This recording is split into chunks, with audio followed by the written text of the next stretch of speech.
Everybody's been talking about the GATE program lately, and nobody's putting this correlation that I think I've put together out there. And so, back in 1932, Edward Casey, who was also known as the Sleeping Prophet, he was Christian, he was a psychic, he read for like the president, like all of Hollywood, things like that. He came up with the theory of the fifth root race, would be children, like star children, basically.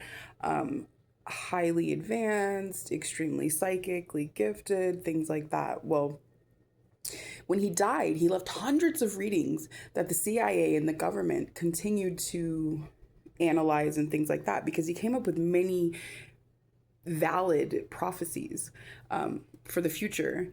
And he was always on point with his healing practices and his readings that he did for, like I said, the elites.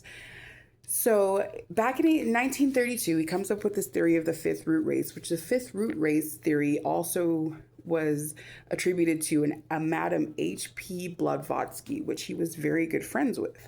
Well, she came out with a book called The Secret Doctrine in 1888, and that's where the fifth root race idea had surfaced. Well, when he died and they continued to go over these prophecies, the CIA and the DEA continued to push patriotism into children, continue to do psychic experiments through the schools, and that's when you get the GATE program, because the fifth root race theory, according to Edward Casey, was children that would be born in the 70s and 80s would be highly psychic, and that's when this fifth root race would make itself known. So that's why the CIA is one of the highest, investors in the GATE program and other gifted programs that are in the schools.